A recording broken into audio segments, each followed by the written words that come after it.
और चलिए आज फिर से प्रधानमंत्री नरेंद्र मोदी देशवासियों के साथ अपने मन की बात कर रहे हैं। चलिए सीधे रुक करते हैं। हम लोग साथ में, जैसा आपने बोला, सब लोग साथ में आईआईटी मद्रास में मिले। वहीं पर हम लोग सब पढ़ाई कर रहे थे, अलग अलग ईयर्स में थे अपने इंजीनियरिंग के। और उसी वक्त हम लोगों ने सोचा कि एक हाइपरलूप नाम का एक प्रोजेक्ट है जो हम लोग चाहते थे साथ में करेंगे। उसी दौरान हमने एक टीम की शुरुआत की, उसका नाम था आविष्कार हाइपरलूप, जिसको लेकर हम लोग अमेरिका भी गए। उस साल हम एशिया की इकलौती टीम थी जो वहां गई और हमारे देश का जो झंडा है उसको हमने फहराया। और हम टॉप 20 टीम्स में से थे, जो out of around 1500 teams around the world.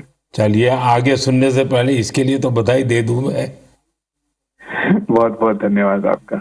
उसी उपलब्धि के दौरान हम लोगों की दोस्ती काफी गहरी हुई और इस तरीके के कठिन प्रोजेक्ट्स और टफ प्रोजेक्ट्स को करने का कॉन्फिडेंस भी आया। और उसी दौरान स्पेसएक्स को देख के और स्पेस में जो आपने जो ओपन अप किया एक प्राइवेटाइजेशन को, जो 2020 में एक लैंडमार्क डिसीजन भी आया, उसको लेकर हम लोग काफी एक्साइटेड थे। और मैं रक्षित को इनवाइट करना चाहूंगा बोलने के लिए कि हम क्या बना रहे हैं और उसका फायदा क्या है। जी, तो मेरा नाम रक्षित है और इस टेक्नोलॉजी से हमको कैसे लाभ होगा मैं इसका उत्तर दूंगा। रक्षित, आप उत्तराखंड में कहाँ से हैं?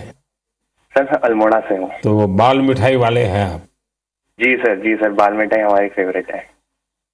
तो हमारा जो लक्ष्य सेन है ना, वो मेरे लिए रेगुलरली बाल मिठाई खिलाता रहता है मुझे।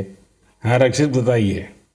तो हमारी जो ये टेक्नोलॉजी है, ये अंतरिक्ष से बादलों के आर पार देख सकती है और ये रात्रि में भी देख सकती है। तो हम इससे देश के किसी भी कोने के ऊपर रोज एक साफ तस्वीर खींच सकते हैं।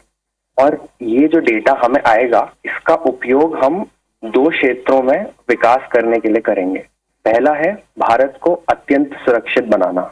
हमारे जो बॉर्डर्स हैं और हमारे जो ओशंस हैं, सीज हैं, उसके ऊपर रोज हम मॉनिटर करेंगे और एनिमी की एक्टिविटीज को मॉनिटर करेंगे और हमारी आर्म्ड फोर्सेस को इंटेलिजेंस प्रोवाइड करेंगे। और दूसरा है भारत के किसानों को सशक्त बनाना। तो हमने ऑलरेडी एक प्रोडक्ट बनाया है भारत के झींगा किसानों के लिए, जो अंतरिक्ष से उनके पॉन्ड्स के पानी की क्वालिटी मेजर कर सकता है 1/10 ऑफ द करेंट कॉस्ट में। और हम चाहते हैं आगे जाते हुए हम दुनिया के लिए best quality satellite images generate करें और जो ग्लोबल इश्यूज हैं, ग्लोबल वार्मिंग जैसे, इससे लड़ने के लिए हम दुनिया को best quality satellite data provide करें। इसका मतलब हुआ कि आपकी टोली जय जवान भी करेगी, जय किसान भी करेगी। जी सर, बिल्कुल। साथियों, आप इतना अच्छा काम कर रहे हैं, मैं ये भी जानना चाहता हूं कि आपकी इस टेक्नोलॉजी का प्रिसीजन कितना है? सर हम लेस देन 50 सेंटीमीटर के रेजोल्यूशन तक जा पाएंगे और हम एक बार में approximately more than 300 square kilometre area को इमेज कर पाएंगे। चलिए, मैं समझता हूं कि ये बात जब देशवासी सुनेंगे तो उनको बड़ा गर्व होगा। लेकिन मैं एक और सवाल पूछना चाहूंगा। जी सर। स्पेस इकोसिस्टम बहुत ही वाइब्रेंट हो रहा है। अब आपकी टीम इसमें क्या बदलाव देख रहे हैं? मेरा नाम किशन है। हमने ये गैलेक्साई शुरू होने के बाद से ही हमने इन स्पेस आते हुए देखा है और काफी सारे पॉलिसीज आते हुए देखे हैं, ये जैसे कि geospatial data policy and Indian space policy. और हमने पिछले 3 साल में काफी बदलाव आते हुए देखा है और काफी प्रोसेसेस और काफी इंफ्रास्ट्रक्चर और काफी फैसिलिटीज इसरो के ये अवेलेबल और काफी अच्छे तरीके से हुए हैं। जैसे कि हम इसरो में जाके टेस्टिंग कर सकते हैं हमारे हार्डवेयर का, ये काफी आसान तरीके से अभी हो सकता है। 3 साल पहले वो प्रोसेसेस उतने नहीं थे और ये काफी हेल्पफुल रहा है हमारे लिए और काफी और स्टार्टअप्स के लिए भी।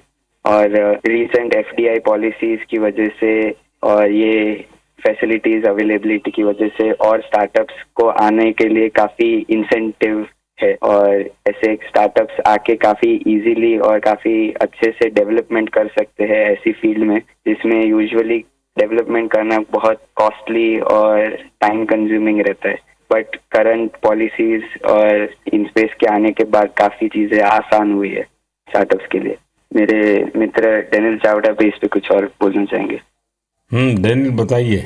सर हमने एक और चीज ऑब्जर्व किया है। हमने देखा है कि जो इंजीनियरिंग के छात्र हैं उनकी सोच में बदलाव देखा है। वो पहले बाहर जाके हायर स्टडीज परस्यू करना चाहते थे और वहाँ काम करना चाहते थे और स्पेस डोमेन में, बट अब क्योंकि इंडिया में स्पेस इकोसिस्टम बहुत अच्छी तरीके से आ रहा है तो इस कारण वो लोग इंडिया वापस आके इस इकोसिस्टम के पार्ट बनना चाहते हैं। तो ये काफी अच्छा फीडबैक हमें मिला है और हमारे खुद की कंपनी में कुछ लोग वापस आके काम कर रहे हैं इसी वजह से। मुझे लगता है कि आपने दोनों जो पहलू बताए हैं, किशन ने और डेनियल दोनों ने, मैं जरूर मानता हूं कि बहुत से लोगों का इस तरफ ध्यान नहीं गया होगा कि एक क्षेत्र में जब रिफॉर्म होता है तो रिफॉर्म का कितने मल्टीपल इफेक्ट्स होते हैं, कितने लोगों का लाभ होता है। और जो आपके वर्णन से, और क्योंकि आप उस फील्ड में हैं तो आपको ध्यान में जरूर आता है और आपने ऑब्जर्व भी किया है कि देश के नौजवान अब इस फील्ड में यहीं पर अपना भविष्य आजमाना चाहते हैं, अपने टैलेंट का उपयोग करना चाहते हैं। बहुत अच्छा ऑब्जर्वेशन है आपका। एक और सवाल मैं पूछना चाहूंगा, आप उन युवाओं को क्या संदेश देना चाहेंगे जो स्टार्टअप्स और स्पेस सेक्टर में सफलता हासिल करना चाहते हैं? मैं प्रणीत बात कर रहा हूँ और मैं एक सवाल का जवाब दूंगा। हाँ प्रणीत, बताइए। सर, मैं अपने कुछ सालों के एक्सपीरियंस से दो चीजें बोलना चाहूंगा। सबसे पहली, अगर अपने को स्टार्टअप करना हो तो यही मौका है, क्योंकि पूरी दुनिया में इंडिया आज वो देश है जो वर्ल्ड का सबसे फास्टेस्ट ग्रोइंग इकोनॉमी है। और इसका मतलब ये हुआ कि अपने पास अपॉर्चुनिटी बहुत ज्यादा है। जैसे मैं 24 साल की उम्र में ये सोच के प्राउड फील करता हूँ कि अगले साल हमारी एक सैटेलाइट लॉन्च होगी जिसके बेसिस पे अपनी गवर्नमेंट कुछ मेजर डिसीजन लेगी और उसमें हमारा छोटा सा एक कंट्रीब्यूशन है। ऐसी कुछ नेशनल इम्पैक्ट की प्रोजेक्ट्स पे काम करने को मिले, ये ऐसी इंडस्ट्री और ये ऐसा टाइम है, गिवन कि ये स्पेस इंडस्ट्री आज अभी तो स्टार्ट हो रही है। तो मैं अपने युवा दोस्तों को यही बोलना चाहूंगा कि ये अपॉर्चुनिटी ना सिर्फ इम्पैक्ट की बट ऑल्सो उनके खुद के फाइनेंशियल ग्रोथ की और एक ग्लोबल प्रॉब्लम सॉल्व करने की है। तो हम आपस में यही बात करते हैं कि बचपन में हम ये बोलते थे कि बड़े होके एक्टर बनेंगे, स्पोर्ट्समैन बनेंगे या ऐसे कुछ चीजें होती थी। बट आज अगर हम ये सुने कि कोई बड़ा होके ये बोलता है कि मुझे बड़ा होके एंटरप्रेन्योर बनना है, स्पेस इंडस्ट्री में काम करना है, ये हमारे लिए बहुत प्राउड मोमेंट है कि हम इस पूरे ट्रांसफॉर्मेशन में एक छोटा सा पार्ट प्ले कर पाए। साथियों, एक प्रकार से प्रणीत, किशन, डेनियल, रक्षित, सुयस, जितनी मजबूत आपकी दोस्ती है उतना ही मजबूत आपका स्टार्टअप भी है। तभी तो आप लोग इतना शानदार काम कर रहे हैं।